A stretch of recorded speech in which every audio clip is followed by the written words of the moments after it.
విపులాచ పృథ్వీ రెండవ భాగం. ఎప్పటిదో పాతకాలం నాటి పెంకుటిల్లు అది. ఇరుగ్గా ఉన్న సందులో రోడ్డుపైకి ఉన్నది గది. పెంకుటింటి వరండా నానుకొని ఉన్న ఆ గది ఇంటితో సంబంధం లేకుండా వీధి వైపు తలుపు, చిన్న అరుగు. గది తలుపు దగ్గరగా వేసుంది. తలుపు మీద చిన్నగా తట్టింది విపుల. Yes come in. తలుపుల్ని నెట్టి లోపలికి అడుగు పెట్టింది. విశాలమైన గది. సందులోకి కిటికీ ఉంది. కిటికీ దగ్గరగా టేబుల్, కుర్చీలో వెనక్కి వాలి సిగరెట్ కాలుస్తున్న బద్రి విపులను చూసి చటుక్కున లేచి వెల్కమ్ మిస్ విపుల అన్నాడు. క్షణం పాటు అతడి కళ్ళల్లో తొంగి చూసిన విస్మయం ఆమె దృష్టిని దాటిపోలేదు. అతను కుర్చీ ఆమెకు దగ్గరగా జరిపి తను ఓ పక్కగా ఎత్తిపెట్టి ఉన్న మంచం వాల్చుకొని కూర్చున్నాడు. ఇక్కడుంటున్నారా మీరు? అంది విపుల. ఇది కిట్టు గది. వాడికి నేను పేయింగ్ గెస్ట్ని అన్నాడు నవ్వుతూ. ఓ. కొంచెం చెదిరి ఎర్రబడ్డ కళ్ళతో ఉన్న అతన్ని పరిశీలనగా చూస్తూ, మరి మీరెక్కడుంటున్నారు? ఇక్కడ ఏం చేస్తున్నారు? అడిగింది. ఇది మీకెలా తెలిసింది? నేను వస్తానని ఊహించారా? ఊహించాను. లేదు అంటే అదంతే అని నవ్వాడు. విపుల ఏదో ఆలోచిస్తున్నట్లుండిపోయింది. అతను మాట్లాడకుండా ఆమెను చూస్తూ కూర్చున్నాడు. నా నిర్ణయం ఏమిటని అడగరేం? అంది కాస్త ఆగి. మీ నిర్ణయం నాకు తెలిసింది. తెలిసిందా? అవునన్నట్లు చూశాడు. విపులకు అతను రాసిన ఉత్తరం గుర్తొచ్చి క్షణం ముఖం ఎర్రబడింది. మొత్తానికి మీరు తెలివైన వారు అంది తలవంచుకొని. థ్యాంక్స్. ఈ ప్రశంసాపత్రం కోసమే తపస్సు చేస్తున్నాను. మిమ్మల్ని నువ్వు అనొచ్చా? మీ ఇష్టం. అతను లేచి తీసున్న తలుపుల్ని మూశాడు. ఆమె కొంచెం బెదురుగా చూడటం గమనించి ఇంటివాళ్ళు ఇటే తిరుగుతూ ఉంటారు. వాళ్ళ దృష్టి ఇటు పడటం ఇష్టం లేక ఏం తీసుకుంటా విపుల? కాఫీనా టీనా అని అడిగాడు. ఇప్పుడు అవేం వద్దు. నేను వెళ్ళిపోవాలి. అప్పుడేనా నా ఆతిథ్యం స్వీకరించవు? అతను అన్న తీరుకు నవ్వుతూ మీకెందుకు శ్రమ అంది. శ్రమేముంది? నాకు ఇప్పుడు టీ కావాలి అంటూ స్టవ్ వెలిగించాడు. కిట్టు ఏడి అని అడిగింది గోడవైపున్న అతని ఫోటో చూసి. నువ్వు వెళ్ళాకొస్తాడు. మన ఇద్దరి మధ్య ఉండటం ఎందుకని అని నవ్వాడు. టీ చేసి ఆమెకు కప్పిచ్చి తను తీసుకుని సిప్ చేసాగాడు. సో మీకు టీ కలపటం వచ్చన్నమాట అంది తాగుతూ. ఎప్పుడైనా. వంట కూడానా? వంట వచ్చిన మగాణ్ణి స్త్రీ ఇష్టపడదంటారు. అందుకని దాని జోలికి పోలేదు. స్త్రీల గురించి చాలా తెలుసే మీకు అంది నవ్వుతూ. ఈ దేవత ప్రసన్నం కోసం ఎన్నో తెలుసుకోవాల్సి వచ్చింది అన్నాడు ఆమె కళ్ళల్లోకి గుచ్చి చూస్తూ. దేవత ప్రసన్నమైతే చాలు. అడగకుండానే వరాలిచ్చే దేవత మరి. ఖాళీ కప్పు కింద పెడుతూ మీ మొదటి వరం ఏమిటో అంది. రోజు సాయంత్రాలు ఇట్లా కలుసుకోవటం. కాలేజీలో కలుస్తూనే ఉంటాంగా. అట్లా కాదు, ఫ్రీడమ్ ఉండాలి. విపుల మాట్లాడలేదు. కోరకూడని వరమా? రోజు అంటే కష్టమే మరి. ప్లీజ్ విపుల, ఎట్లాగైనా సరే, ఎక్కడైనా సరే కాసేపు ఒంటరిగా కలుసుకోవటం, మాట్లాడుకోవటం. నువ్వు తలుచుకుంటే సమయం దొరక్కపోదు. విపుల కాసేపు మౌనం. తరువాత మనకింకా ఈ సంవత్సరం చదువు పూర్తయ్యాక ఏదో ఒక ఉద్యోగం దొరకాలి. అప్పటిదాకా నలుగురి దృష్టిలో పడటం బాగుండదు అంది. నలుగురి దృష్టిలో పడకుండా పరులకు దూరంగా అదెట్లా? మనసుంటే మార్గం ఉంటుంది. అదేదో మీరే చెప్పండి. నన్ను నువ్వు అను. అట్లా పిలిపించుకోవటమే ఇష్టం. సరే, ప్రతిరోజు సాయంత్రం కాలేజీ అవగానే ఈ రూమ్కి వచ్చేద్దాం. ఇక్కడ ఇంటి వాళ్ళు ఏమనుకుంటారు? కిట్టు కూడా ఏదైనా అనుకోవచ్చు. వాళ్ళ సంగతి నాకు వదిలేయ్. నీ సంగతి చెప్పు. రోజు అంటే ఎట్లా కుదురుతుంది? పోనీ ప్రతి ఆదివారం కలుసుకుందాం. ఈ రూమ్లో కాదు, వేరే ఎక్కడైనా. బద్రీ కాసేపు ఆలోచించి సరే, ఆదివారం కలవాలి. మాట తప్పకూడదు. ఎప్పుడో ఎక్కడో నేనే నీకు చెప్తాను. సరే, థ్యాంక్స్ విపుల. ఇంక నేను వెళ్ళిరానా? అప్పుడేనా? ఇంటి దగ్గర అమ్మ ఎదురు చూస్తుంటుంది. కాలేజీ వదిలాక నేరుగా ఇంటికెళ్ళే అలవాటు నాకు. ఏదో ఒకటి చెప్పొద్దు. అబద్ధాలా? నాకోసం. నీకోసమైనా అబద్ధాలు ఆడటం నాకు ఇష్టం ఉండదు. అతని ముఖం నల్లబడింది. ఆల్ రైట్, నీకెలా తోస్తే అలా చెప్పు అన్నాడు. బయట అడుగుల చప్పుడైంది. వస్తానింకా. కిట్టు వచ్చినట్లున్నాడని లేచింది. విపు, ఇది కళ నిజమా అనిపిస్తోంది. కవికి నిజం కంటే కలే బాగుంటుందేమో. కొంత ఊహ, కొంత నిజం బాగుంటుంది. అయితే ఇప్పుడు నా మీద ఓ కవిత చెప్పు చూద్దాం. బద్రి తనకు కాస్త ఎండలో కూర్చున్న విపులకేసి దీక్షగా చూశాడు. విశాలమైన కళ్ళు, చక్కటి ముక్కు, లేత గులాబీ రంగు చెక్కిళ్ళు, లేత ఎరుపు పెదాలు, తలంటుకున్న కెరటాల లాంటి జుట్టు, లేత నీలం చీర, జాకెట్టు, పసిమి ఛాయ. నిజంగా విపుల ఎంతో అందమైనది అనుకున్నాడు. ఏమిటట్లా చూస్తున్నావు అంది. ఏం లేదు, కవిత చెప్పమన్నావుగా, ఆలోచిస్తున్నాను. అంతేనా, లేక మరో బొమ్మ గీయటానికి మనసులో రేఖాచిత్రం గీసుకుంటున్నావా అంది నవ్వుతూ. ఈసారి బొమ్మ గీయదలుచుకుంటే నిన్ను మోడల్గా ఎదురుగా ఉంచుకునే గీస్తాను. బొమ్మ సరే, కవిత సంగతి ఏమిటి? ఉండు మరి, నన్ను ఆలోచించని. మళ్ళీ విపుల ఒంటికేసి చూశాడు. ఎదురుగా ఉన్న సముద్రం కేసి చూశాడు. ఎండపడి మెరుస్తున్న ఇసుక వైపు చూశాడు. నింగి నీళ్లు కలిసిన నీలిమ వైపు చూశాడు. నా మనసు మూగబోయింది, ఏ భావన రావటం లేదు అన్నాడు. ఎందుకని? నువ్వు నాకు దూరం ఉండటం వల్ల కావచ్చు. దూరంగా ఉన్నానా? నీ ఎదుటే ఉన్నానుగా, ఈ దగ్గర చాలదు. అంటేనా అంటూ చటుక్కున ఆమె ముఖం మీదికి వంగాడు. విపుల ముఖాన్ని వెనక్కి తీసుకునేలోగా 2 చేతులతో అదిమి పట్టి ముద్దు పెట్టుకున్నాడు. ఏమిటిది? ఇలా అయితే మనం కలుసుకోవటం కుదరదు అంది కాస్త కోపంగా. కవిత కావాలన్నావుగా, ఏ అనుభూతి స్పందన లేంది ఎట్లా వస్తుందనుకున్నావు? విపుల తల వంచుకుంది మాట్లాడకుండా. కోపమా? ఇదిగో ఇప్పుడు విను. నీ అరుణారుణ అధరం తాకి అమరుడనైతిని, ఈ నింగి నెల సాక్షి. పో అంది కాస్త దూరంగా జరుగుతూ. పైకట్లా అన్నదే కానీ విపుల మనసు పులకించింది. ఏదో మధురమైన వేణువు వింటున్నంత మైమరుపు. తను కూడా విపులకు దగ్గరగా జరిగి ఆమె చెయ్యినందుకొని వేళ్లని సవరిస్తూ, విపు, గోళ్ళెందుకు పెంచుతున్నావు అని అడిగాడు. రక్కేందుకు అంది నవ్వుతూ. చటుక్కుని చెయ్యొదిలేసి ఎవర్ని అన్నాడు. సమాజంలో రకరకాల మనుషుల మధ్య తిరిగేటప్పుడు అత్యవసర పరిస్థితిలో ఆత్మ సంరక్షణ కోసం కొన్ని ఉపాయాలు ఆడపిల్ల నేర్చుకుని ఉండటం మంచిదట. అందులో ఇదొక ఆయుధం. ఎవరన్నారు? మా అమ్మ. మీ అమ్మగారు ఇలాంటి సలహాలు ఇస్తారా? జీవితంలో ఆమె పడ్డ బాధలు కష్టాల నుంచి నేర్చుకున్న అనుభవం ఇట్లాంటి జాగ్రత్తల్ని నేర్పమంటోంది మరి. సో మీ అమ్మగారికి ఏదో గతం ఉందన్నమాట. బాధాకరం చెప్పనా?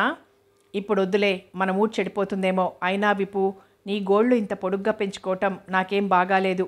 నాకు బాగుంది, నా గోళ్ళు నా ఇష్టం అంది పెంకిగా. ప్లీజ్ విపు, వాటిని చూస్తుంటే పులికోరలు, రక్తం మరకలు, మనిషి కళేబరం గుర్తొస్తున్నాయి. నాలోని అందమైన భావాల్ని హత్య చేస్తున్నాయి. ఇవాళ కొత్తగా పెంచలేదే, నీతో పరిచయం అయినప్పుడే ఉన్నాయిగా. నీ ముఖాన్ని, దాని వెనక నీ మనసుని చూసా నిన్నాళ్ళు. గోళ్ళని చూడలేదంటావు అంటూ పకపక నవ్వింది. ఇప్పుడు ఆ మనసునే చూస్తే సరిపోతుందిగా అంది. ఇంత దగ్గరగా ఉన్నప్పుడు కనీసం నీ చెయ్యి కూడా తాకటానికి లేకుండా ప్లీజ్ విపు, గోళ్ళని తీసేయమ్మా, చూద్దాం.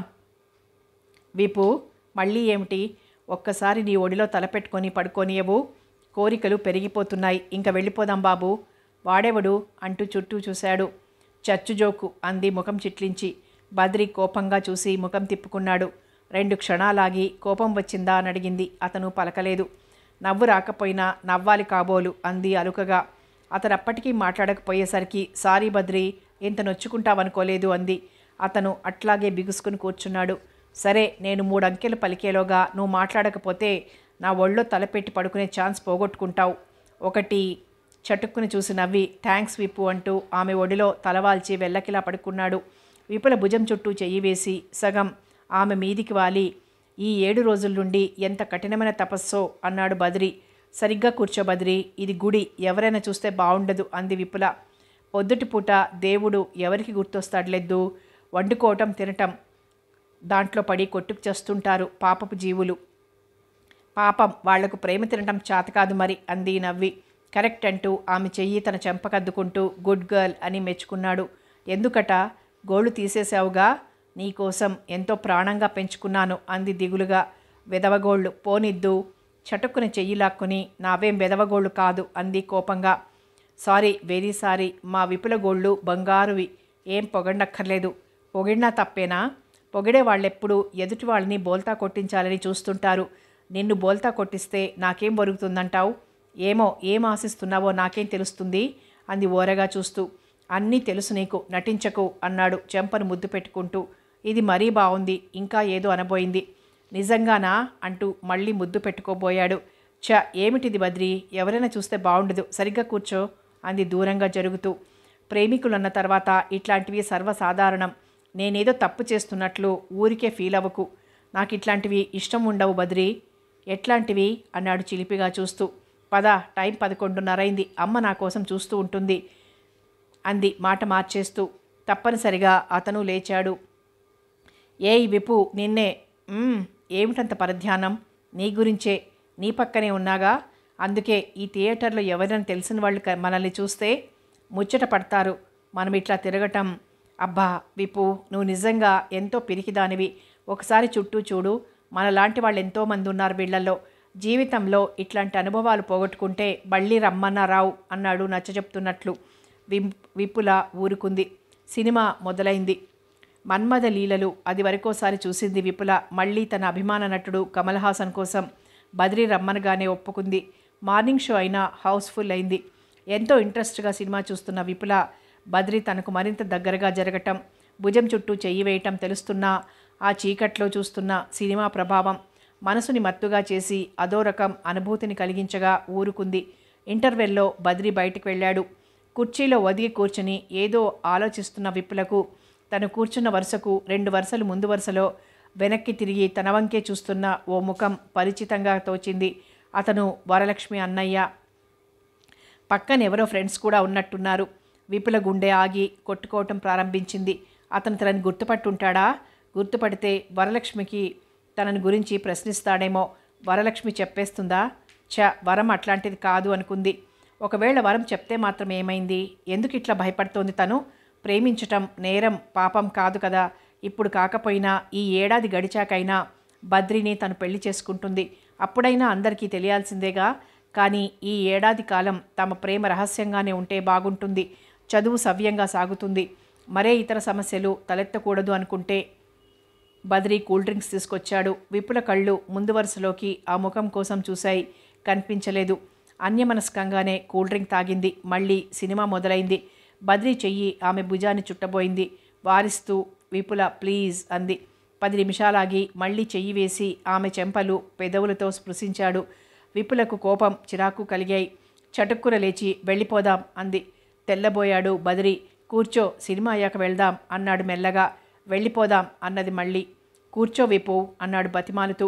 నువ్వొస్తావా నేను వెళ్ళిపోనా అంది కఠినంగా. అతనికి కోపం వచ్చింది. విసురుగా లేచాడు. ఇద్దరూ బయటికి వచ్చారు.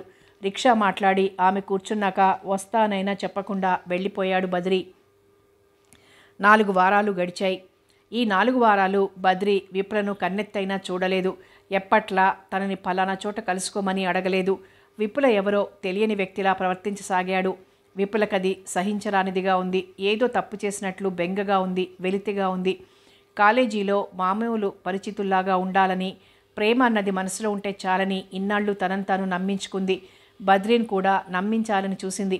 తీరా తను కన్నెత్తైనా చూడక మౌనం వహించటం బాధని, దుఃఖాన్ని కలిగిస్తోంది. ఆ రోజు సినిమా నుంచి అట్లా వచ్చి ఉండాల్సింది కాదని తనను తాను తిట్టుకుంది. అతను అన్నట్లు తను పిరిగ్గొడ్డు. ప్రతిదానికి భయం భయం.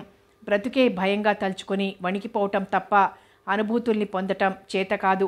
తనని గాఢంగా ప్రేమించి తన మాట కోసం, చూపు కోసం తహతహలాడే బద్రీని నొప్పించింది. తన ప్రవర్తనకు క్షమాపణ చెప్పుకోవాలి అనుకుంది. ఆమె పశ్చాత్తాపం అతనికి తెలపాలనుకునేంతలో అతను కాలేజీలో కనపడటం మానేశాడు. 2 రోజులు చూసి కాగలేక కిట్టూని అడిగింది. బద్రీ రావటం లేదేం? జ్వరం. ఎప్పటినుంచి అడిగింది ఆదుర్దాగా.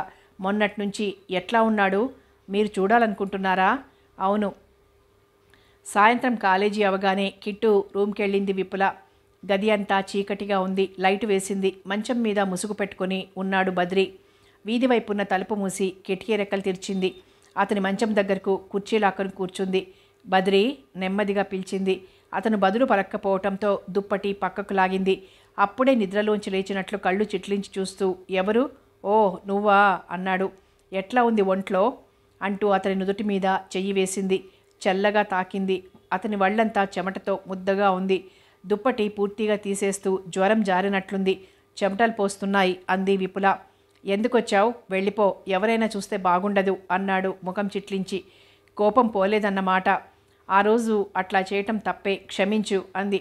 నా క్షమతో ప్రేమతో నీకేం సంబంధం? వెళ్ళిపో విపు. నువ్వెన్నిసార్లు పొమ్మన్నా మరో గంట దాకా కదలను అంది నవ్వుతూ. నన్ను చూస్తే నీకు నవ్వులాటగా ఉందా అన్నాడు కోపంగా. అదేం లేదు అంది నవ్వాపి. ప్రేమించిన వాళ్లకే ప్రేమ విలువ తెలుస్తుందంటారు. నా తపనను, ఆవేదనను నువ్వు అర్థం చేసుకోలేదంటే నువ్వు నన్ను ప్రేమించడం లేదేమో అనిపిస్తుంది. నీ మనసు పూర్తిగా తెలుసుకోక గుడ్డిగా ప్రవర్తించాను. సారీ విపుల, వెళ్ళిపో. నా కర్మానికి నన్నిట్లా వదిలేయి. నుదురొత్తుకుంటూ అశాంతిని సూచిస్తూ కళ్ళు మూసుకున్నాడు. అతని మాటలకి విపుల మనసు విలవిలలాడింది. నేత్రాలు సజలమయ్యాయి. అప్రయత్నంగా లేచి మంచం మీద అతనికి చేరువగా కూర్చుని నుదుటి మీద చెయ్యి వేసి అతన్ని వారిస్తూ, అట్లా అనకు బద్రి, నువ్వు అక్కర్లేదని నిన్ను కాదనుకునేదాన్నైతే ఇట్లా వస్తానా? ఇక నుంచి నీ ఇష్టమే నా ఇష్టం అంది మృదువుగా. నిజంగా? ప్రామిస్. నుదుటి మీద ఉన్న ఆమె చెయ్యి తీసి తన మీదికి లాక్కున్నాడు. అతని ఛాతీ మీదకి ఒరిగిపోయిన విపుల ప్రతిఘటించలేదు. ఆమె ముఖాన్ని పైకెత్తి ముద్దు పెట్టుకున్నాడు. ఆమెను చేతులతో చుట్టేస్తూ తనకు మరింత దగ్గరగా అదుముకున్నాడు. ఏదో మధురమైన స్వప్నంలో ఉన్నట్లు తనంతాను మర్చి అతని ఎదపై విశ్రమించిన విపుల అతను మరింత చనువు తీసుకోవటంతో ఉలిక్కి పడింది. అతని చేతుల్ని తోసేసి లేవబోయింది. ఆమె పైట చెంగు దొరకపుచ్చుకొని ఆపాడతను. అతని కళ్ళల్లోకి చూసి ప్రశ్నిస్తున్న ఆ కళ్ళబంక చూడలేనట్లు ముఖం తిప్పుకొని వదులు అంది. వదలను, ఇప్పుడేగా మాట ఇచ్చావు, అందుకని ఇట్లాగా ప్రవర్తించటం? నిజమే, నీతో ప్రవర్తించే తీరు ఇది కాదు అంటూ తమకంతో చూస్తూ తన వైపుకి ఒక్కసారి గుంజాడు. ప్లీజ్ బద్రి, ఆవేశంలో నువ్వేం చేస్తున్నావో తెలుస్తోందా? అప్పటికే విపుల చీర సగం బూడి అతని చేతుల్లో ఉంది. ఆవేశం ఈ వయసుకుండే లక్షణమేగా, అందుకని వివేకాన్ని కోల్పోతావా? గొడవ చెయ్యకు విపుల, ఇట్లారా, ఇంతలో ఏం కాదు. విపులకు కోపం తీవ్రమైంది. అర్థం కాని భయం పెనవేసుకుంది. ఇది తగని పని. జ్వరం పడ్డావని చూసిపోదామని వస్తే ఇదేనా మర్యాద? ఇట్లా అయితే జన్మలో నీ ముఖం చూడను అంది తీవ్రంగా. నా ముఖం చూడవా? సరే, ఇదిగో నీ చీరతో నీ ఎదుటే ఉరి బిగించుకొని ప్రాణత్యాగం చేస్తాను. నువ్వు కాదన్నాక నేను బ్రతికుండి లాభమేమిటి అంటూ ఆమె చీరతో మెడ చుట్టూ బిగించుకొని గట్టిగా నొక్కుకోసాగాడు. ఆ దృశ్యం చూసి మతిపోయినంత పనైంది విపులకు. భయమో ప్రేమో అర్థం కాని భావంతో అతనికి చేరువై, బద్రి వద్దు, ఆగు అంటూ అతని చేతుల్లోంచి బలవంతంగా చీర తీసుకుని దూరంగా విసిరేసి అతన్ని అల్లుకుపోయింది. నా కోసం నీ ప్రాణాన్ని త్యాగం చేస్తావా అంది ప్రేమతో కరుణతో. ఆమెను పొదివి పట్టుకొని విజయసూచకంగా నవ్వుకున్నాడు బద్రి. ఆ తర్వాత కిట్టు రూమ్కి చాలాసార్లు వెళ్ళింది. వరలక్ష్మి అందో రోజు, విపుల, నేను చూస్తుంటే నాకు భయమేస్తోందే. ఎందుకు? నువ్వు చాలా మారిపోతున్నావు. బద్రీతో అంత చనువుగా ఉండటం, ఒకప్పుడు అతనితో నా ప్రేమని నువ్వే కదూ ప్రోత్సహించావు. అప్పుడేమైందే ఈ నీతులు? ప్రేమ ద్వేషిని కానే నేను. ప్రేమ కావాలి, కానీ ఇట్లా హద్దులు మీరటం కాదు. ప్రేమకి హద్దులేమిటే పిచ్చిదానా? నువ్వు ప్రేమించి అందులోని లోతుల్ని తరిచి చూశాక అప్పుడు మాట్లాడు, వింటాను. ప్రతిదీ అనుభవిస్తేనే నా తెలిసేది. ఇతరుల అనుభవాల్లోంచి తెలుసుకోకూడదా? ఎందుకు కూడదు? నా అనుభవంలోంచి ఏం తెలుసుకున్నావని హెచ్చరిస్తున్నావు? నువ్వు చదువుని అశ్రద్ధ చేస్తున్నావు. కాలేజీకి సరిగ్గా రావటం లేదు. మీ గురించి అంతా ఏమనుకుంటున్నారో తెలుసా? ఏమనుకుంటే నాకెందుకు? నేను తప్పు చేస్తున్నాను అనే భావం నాకు లేదు. బద్రి నేను పెళ్లి చేసుకున్నాక వీళ్ళంతా ఏం చేస్తారో. పెళ్లి చేసుకుంటే మంచిదే, అట్లా జరగాలనే నా కోరిక. అందుకని నువ్విట్లా కిట్టు గదికి వెళ్ళటం, మీ ఇద్దరి మధ్య ప్రేమ తప్ప ఇంకేమీ లేదని అనుకోమంటావా? విపుల కొంచెం ఆగి అంది. నువ్వు ఊహిస్తున్నది నిజమే వరం. బద్రీని కాదనలేను, అది నా బలహీనతేమో. ఈ 6 నెలలు గడిస్తే మా పెళ్లి జరుగుతుంది. ఆ నమ్మకం ఉంది అతని మీద. ఆడదాని జీవితం అరటాకు లాంటిదని సామెతల్ని నీతుల్ని గుర్తు చేసి నాలో పిరికి మందు పోయకు అంది. వరలక్ష్మి మరి మాట్లాడలేదు. పైకి వరలక్ష్మితో అట్లా వాదించినా తను లోక విరుద్ధంగా ప్రవర్తిస్తున్నదేమో అన్న అనుమానం మొదలైంది విపులలో. ఒకవేళ తమ ప్రేమకు ఏదైనా విఘ్నం వాటిల్లితే అన్న భయం కూడా కలిగింది. బద్రి మోసం చేస్తాడా అన్న భావం మెదిలి వణికిపోసాగింది. అతను మోసం చేస్తాడేమో అన్న భయం ఎందుకు ఇట్లా అంతరాంతరాలలో తారట్లాడుతోంది?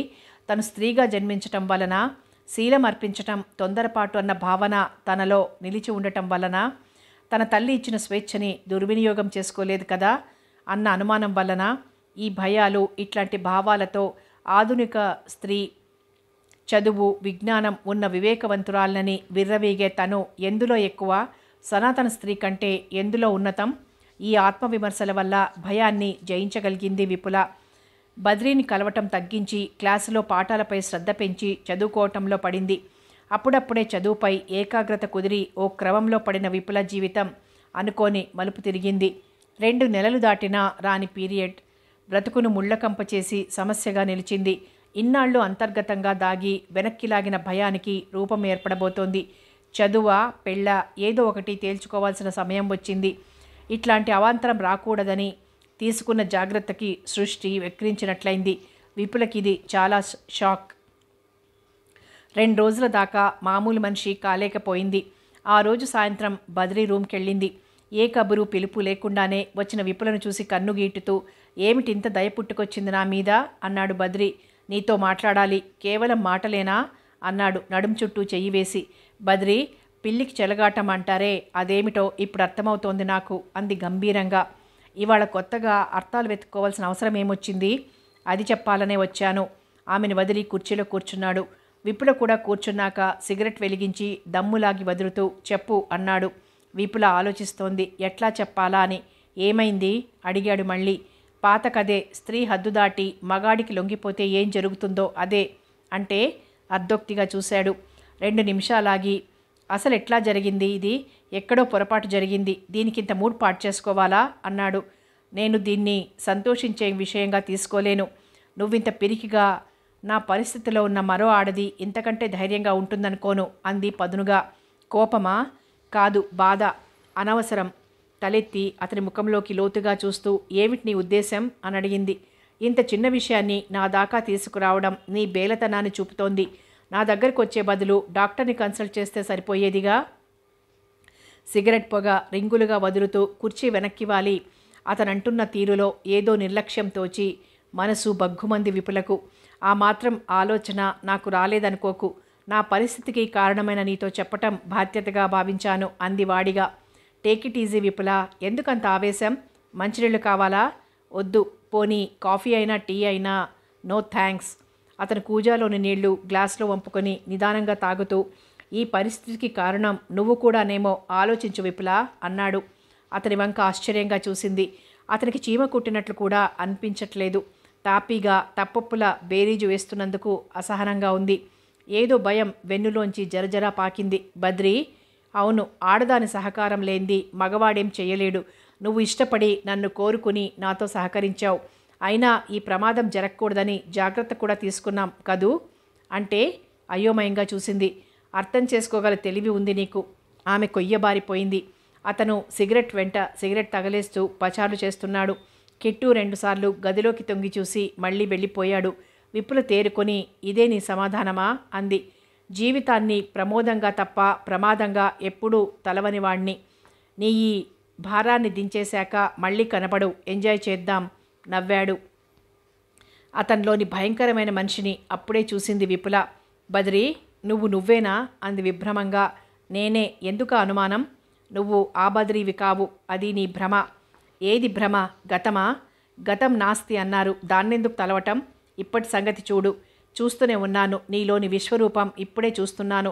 ఇన్నాళ్ళు నువ్వు చెప్పిన మాటలు, మనం కన్న కలలు అన్నీ కలలని నువ్వే అంటున్నావుగా. అతని ఒక్కో సమాధానం, ఒక్కో పిడుగు తన నెత్తిన కూలుతున్నట్లు విపుల కంపిస్తోంది. బద్రీ వైపు పరిశీలనగా చూసింది. గతమంతా గిర్రును తిరిగింది. తనని ఎంత తెలివిగా తన వైపు ఆకర్షించుకొని ఆట బొమ్మగా మార్చి ఎట్లా ఆడించాడు. అయ్యో, ఎంత మోసపోయింది తను. ఎంతో తెలివిగా జాగ్రత్తగా అడుగులేస్తున్నాను అనుకుంటూనే ఊబిలో కాలు వేసింది. ఈ మనిషిన తను ప్రేమించింది. ఈ మేకవన్నె పులిన నమ్మి మనసిచ్చింది. ఈ రాక్షసుడిక తన శీలాన్ని అర్పించింది. ఎంత అపాత్రదానం, ఎంత అవివేకమైన పని. ఎంతగా నమ్మించాడు. స్టెప్ బై స్టెప్గా ప్లాన్ వేసి చాలా తెలివిగా ట్రాప్ చేశాడు. ఓ ఆడపిల్ల కోసం ఇంత పగడ్బందీగా నటిస్తూ, ఓహ్, అది నటనని ఎట్లా అనుకోగలదు? అది నటనే అయితే నిజమైన ప్రేమ ఎటువంటిది? ఆ గది నిప్పుల గుండంగా, ఆ మనిషి విషపు భాండంగా తోచింది. అక్కడ ఇంకొక క్షణం ఉంటే అతన్ని హత్య చేయాల్సి వస్తుందేమో అనిపించి గిర్రున వెనక్కి తిరిగి గుమ్మం వైపు నడిచింది. వెళ్తున్నావా విపుల? ఎట్లాగూ వచ్చావు, ఓ గంట ఉండిపోరాదు? అది వెక్కిరింపో, చచ్చిన పాముని ఇంకా చావగొట్టడమో అర్థం కాలేదు. వెనక్కి తిరిగి అతని ముఖం చూడటానికి అసహ్యం వేసి చరచరా బయటకు నడిచింది. ఎప్పుడూ చలాకీగా తిరుగుతూ గబగబా మాట్లాడే విపుల ఓ పక్క మౌనంగా కూర్చోవటం జానకమ్మకు వింతగా తోచింది. 2 రోజులు విపుల ఏదైనా చెప్తుందేమో అని చూసింది. విపుల కాలేజీకి కూడా పోవటం లేదు. ఇంకట్లా చూస్తూ ఊరుకోలేకపోయింది. ఆ సాయంత్రం, బేబీ అట్లా ఉన్నావేం అని అడిగింది. ఏం లేదు. ఏదో ఉంది. కాలేజీలో ఏదైనా గొడవ జరిగిందా?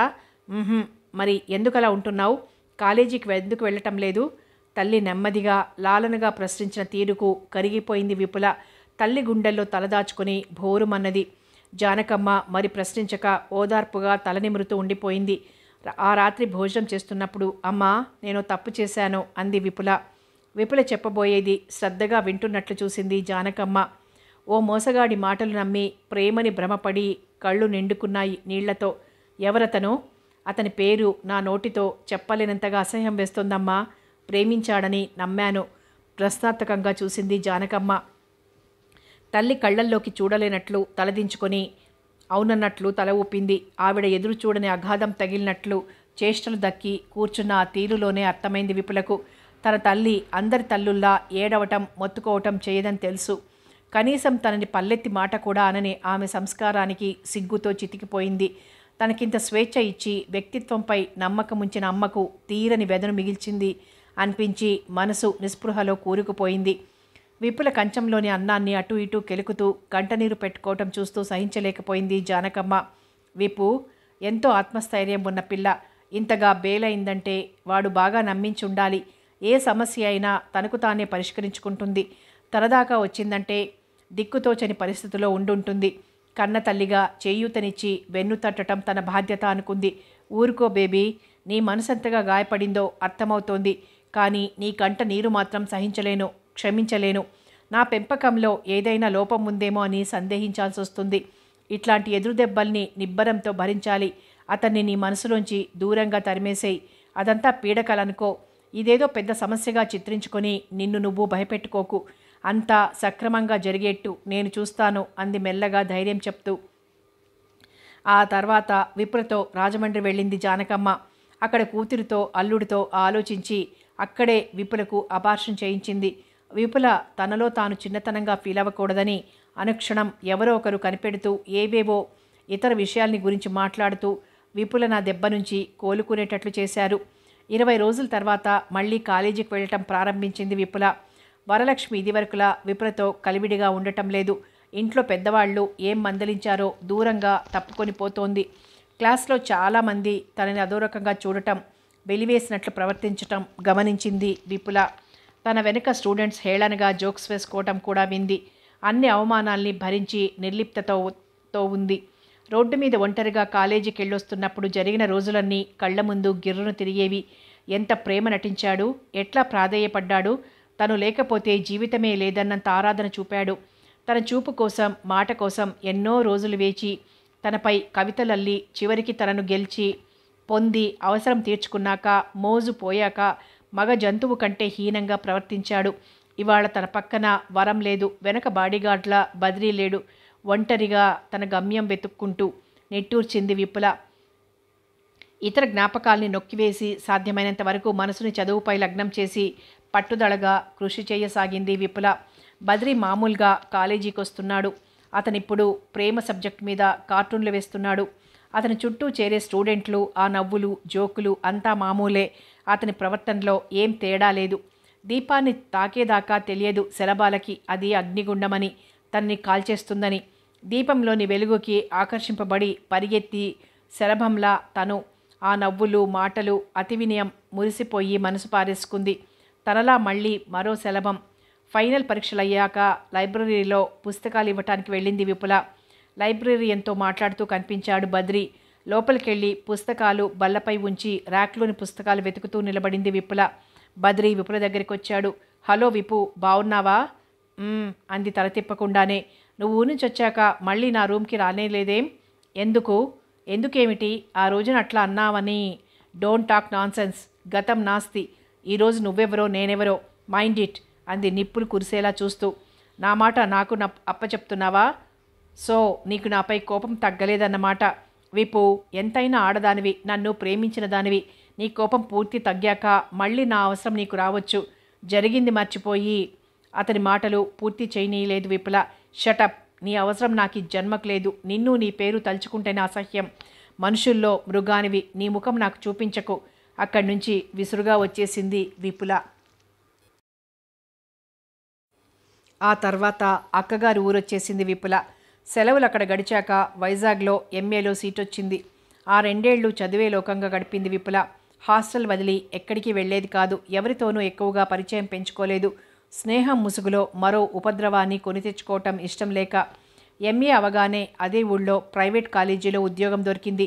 తల్లి తను ఓ చిన్న ఇల్లు అద్దెకు తీసుకుని ఉండేవాళ్ళు. కపిల అత్తగారి వైపు దూరపు బంధువు శౌరి. అతను వైజాగ్లోనే బ్యాంకులో పనిచేస్తున్నాడు. త్రిగుణ్ తన మరదలు అక్కడే లెక్చరర్గా పనిచేస్తోందని, ఎప్పుడైనా వెళ్ళి యోగక్షేమాలు విచారించి రమ్మని రాశాడు. ఓ ఆదివారం వెతుక్కుంటూ వచ్చి పరిచయం చేసుకున్నాడు. మంచి సరదా మనిషి. ఎంతో రిజర్వుడ్గా ఉండే విపులని కదిలించి నవ్వించి వాగించాడు. వారానికోసారి వస్తూ పోతూ అలవాటు పడ్డాడు. బీచ్కి రమ్మని, సినిమాకి వెళ్దామని 2-3 సార్లు శౌరి అడిగినా సున్నితంగా తోసిపుచ్చి అతన్ని ఉంచాల్సిన దూరంలోనే ఉంచింది. ఓ రోజు హఠాత్తుగా త్రిగుణ్ ఊడిపడి శౌరిపై నీ అభిప్రాయం ఏమిటి అని అడిగాడు విపులను. విపుల తెల్లబోయి నా అభిప్రాయమా ఎందుకు అని అడిగింది. అతను ఉత్తరం ఇచ్చాడు విపులని చదవమని. అది శౌరి త్రిగుణ్కి రాసిన ఉత్తరం. అందులో తనకెంతగానో విపుల నచ్చిందని, ఆమె నడవడి ప్రవర్తన తనను ఆకర్షించాయని, ఆమెకిష్టమైతే పెళ్లాడాలని ఉన్నట్లు రాశాడు. నాకు పెళ్ళా అంది విపుల నమ్మలేనట్లు. నీకేం తక్కువని అంత ఆశ్చర్యపోతున్నావు? శౌరి మంచివాడు, ఏరికోరి నేను చేసుకోవాలనుకుంటున్నాడు. నీకిష్టమైతే చెప్పు అన్నాడు త్రిగుణ్. తన సంగతి తెలిసిన ఏ మగాడు తనని పెళ్లి చేసుకోడని, జీవితాంతం తనిట్లా ఉద్యోగం చేసుకుంటూ ఒంటరిగా ఉండాల్సి వస్తుందని అనుకుంది విపుల. అందుకే అనుమానంగా కానీ నేను అంటూ ఏదో అనబోయి ఆగింది.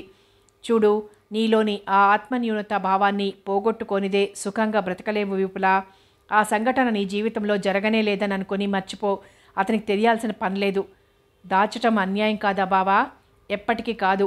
చిన్నతనంలో ఎన్నో పొరపాట్లు చేస్తుంటాం. తప్పని తెలిసాక దిద్దుకొని మరోసారి అట్లాంటి పొరపాట్లు చెయ్యం. ఇది అంతే. నువ్వే దాన్ని ఓ పెద్ద అగాధంగా ఊహించుకొని మర్చిపోలేకపోవటం నీ బలహీనతని తెలుసుకో. ఆలోచిస్తే ఆ మాటల్లో ఎంతో నిజం ఉందనిపించింది. చిన్న చేదు అనుభవం ఎదురైందని నిండు 100 ఏళ్ల జీవితం నిర్లిప్తంగా నిరర్థకంగా గడిపేయాలనుకోవటం అర్థం లేని పని.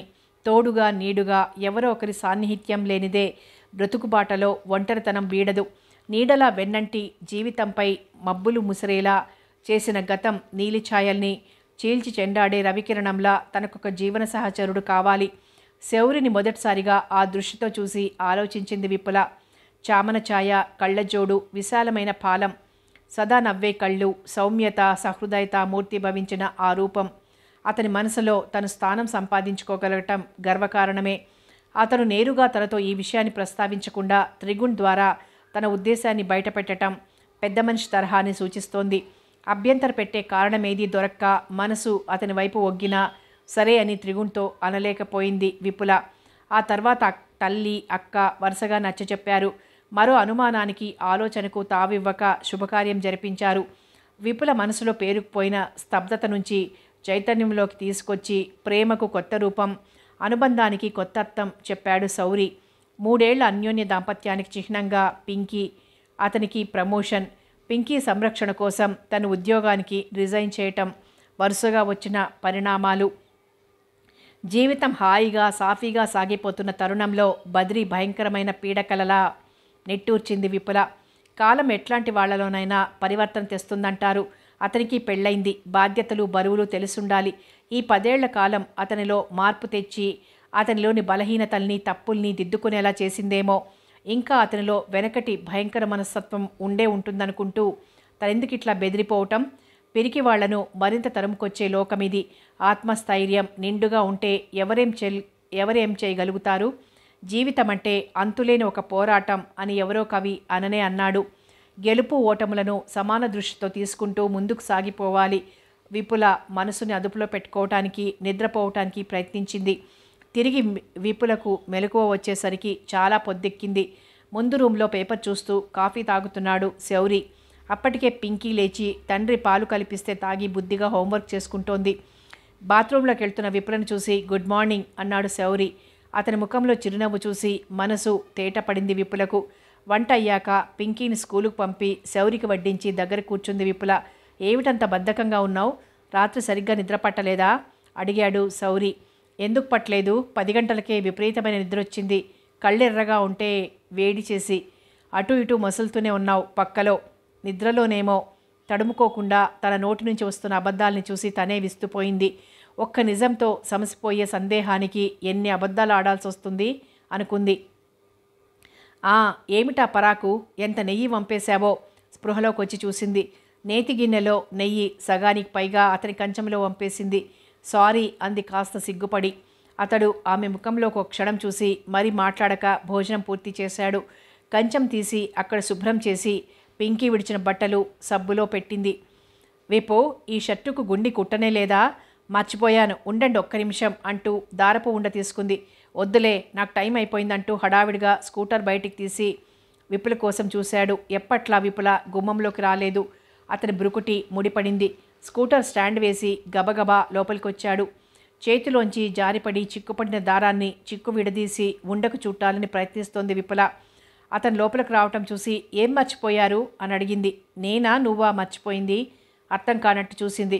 గుమ్మం దాకా వచ్చి రోజు నువ్వు నొచ్చుకుంటూ సారీ అంటూ లేచింది. ఆమెను దగ్గరకు తీసుకుని మృదువుగా నుదురు చుంబించి, ఇవాళ ఎన్నిసార్లు సారీ చెప్పావో తెలుసా అన్నాడు. ఆమె అతని మెడవంపులో ముఖాన్ని దాచి జవాబివ్వలేదు. ఒంట్లో బాగోలేదా? ఒంట్లో కాదు, మనసులో. ఆహా, మనసులోనూ కాదు, ఎక్కడో ఏమిటో.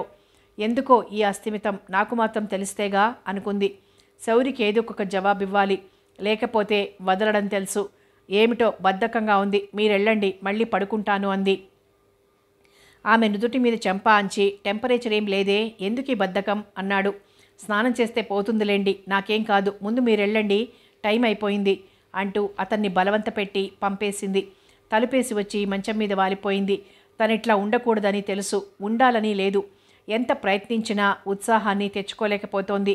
ఏం జరిగిందని ఈ నిర్లిప్తత? శౌరి ఏమనుకుంటాడు? ఎన్నింటికని అతనికి సర్ది చెప్తుంది? ఇన్నాళ్ళు తనెంతో ధీరోదాత్తురాలని, సాధారణ స్త్రీలా ప్రతిదానికి చలించే మనస్తత్వం కాదని అనుకుంది. చిగురాకు రెపరెపలాడినా చలించిపోయేంత బలహీనమైన మనస్సు అని ఇప్పుడు అర్థమవుతోంది. అర్థం లేని భయాల్ని ఊహించుకొని లేని సమస్యల్ని సృష్టించుకోవటం చేజేతుల నరకాన్ని ఆహ్వానించటమే. విపుల మామూలు ఉత్సాహం తెచ్చుకొని లేచింది. ఆ సాయంత్రం శౌరి వచ్చేసరికి పింకీతో సమానంగా పరిగెత్తుతూ బంతి ఆడుతోంది విపుల. పింకీ పుట్టినరోజు దగ్గరవడంతో ఆ సాయంత్రం షాపింగ్కి బయలుదేరారు శౌరి, విపులలు.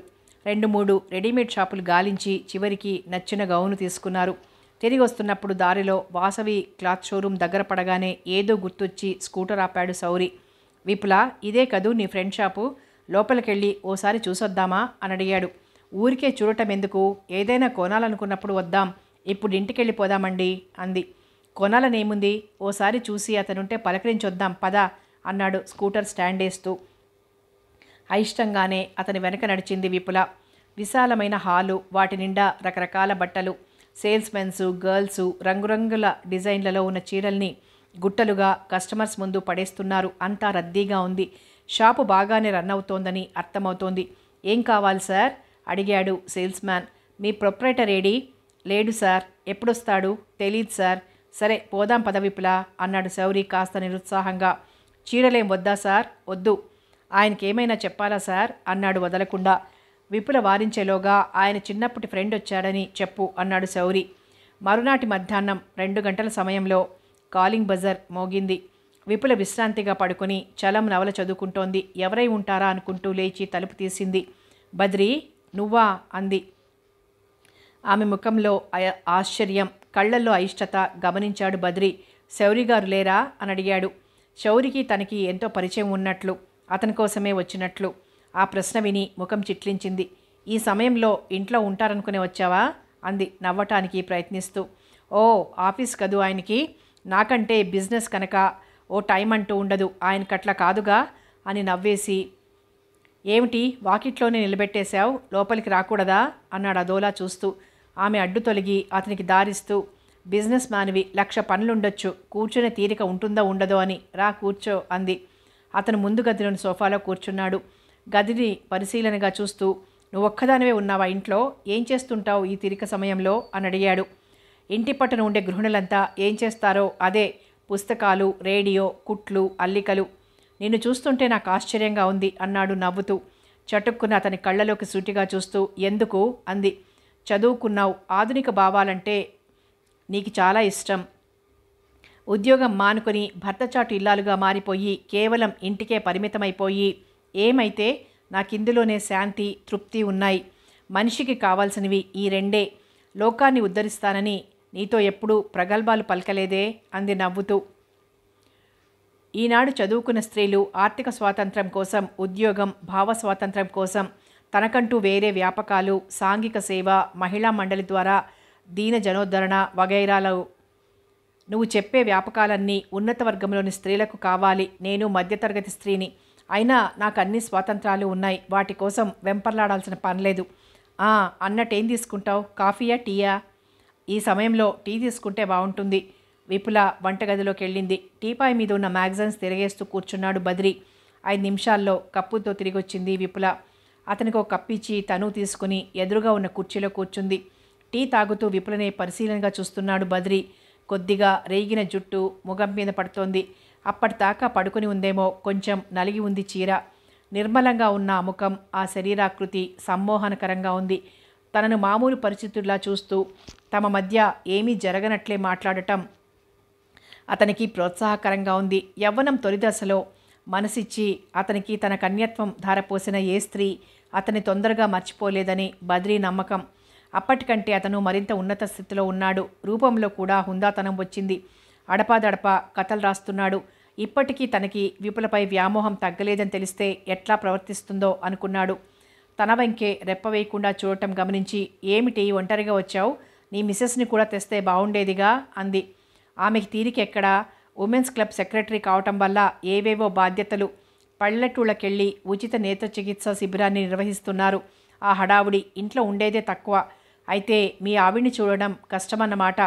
ఆవిడ తీరిక ఉన్నప్పుడు చెప్తాను. నువ్వే ఓసారి మా ఇంటికి రాకూడదు? ఆ ఆహ్వానాన్ని ఎట్లా అర్థం చేసుకోవాలో తెలియలేదు విపులకి. అతను తమతో సాన్నిహిత్యాన్ని పెంచుకోవాలని చూస్తున్నాడా? ఎందుకు? ఏ ఉద్దేశంతో? గతంలో తను చేసిన తప్పుని దిద్దుకొని మంచి మనసుతో స్నేహాన్ని అభిలషిస్తున్నాడా? లేక ఏదైనా దురుద్దేశంతోనా? నిన్న మీ షాప్కి వచ్చాం అంది. అవునట, గుమాస్తా చెప్పాడు. ముఖ్యమైన మీటింగుకు వెళ్ళటం వల్ల ఆ సమయంలో అక్కడ ఉండలేకపోయాను. సారీ. దానికేంలే, మేమొస్తామని నువ్వేం కలగనలేదు కదా. నువ్వెంతో మంచిదానివి కనుక అట్లా అంటున్నావు. అంటే మరొకరైతే డిసప్పాయింట్ అయ్యి నన్ను తిట్టుకునేవారు అని నవ్వాడు. అతను మారాడా లేక ఇంకా అప్పటి నంగివేషాలు మార్చుకోలేదా అన్నట్లు తేల్చుకోలేకపోతోంది విపుల. అన్నట్లు నువ్వు ఇప్పుడేమైనా రాస్తున్నావా? నీ కార్టూన్లు కూడా ఎక్కడా కనిపించటం లేదే అడిగింది మాట మారుస్తూ. అవన్నీ ఎప్పుడో మానేశాను. ఆ రోజులు, ఆ జీవితం వేరు. అప్పట్లో నా కవితకు ప్రేరణ, నా మనసుకు స్ఫూర్తి, నా భావాలకు ఆలంబన నువ్వే కదా. నిన్ను పోగొట్టుకున్నాక ఇంకా ఏం కవితలు? ఆ రోజు అట్లా ఎందుకు ప్రవర్తించానా అని ఆ తర్వాత ఎంతో విచారించాను. ఇప్పుడు అవన్నీ ఎందుకు అంది ఇబ్బందిగా. కానీ చూడు బద్రి, ఇద్దరం జీవితంలో సెటిల్ అయ్యాం. ఇప్పుడు ఆ విషయాల్ని కెలుక్కోవటం బాగుండదు అంది గంభీరంగా. బద్రి తన బిజినెస్ గురించి, అందులో వస్తున్న లాభాల గురించి చెప్పసాగాడు. 4:30 అవుతుండగా పింకీ కాన్వెంట్ నుంచి వచ్చింది.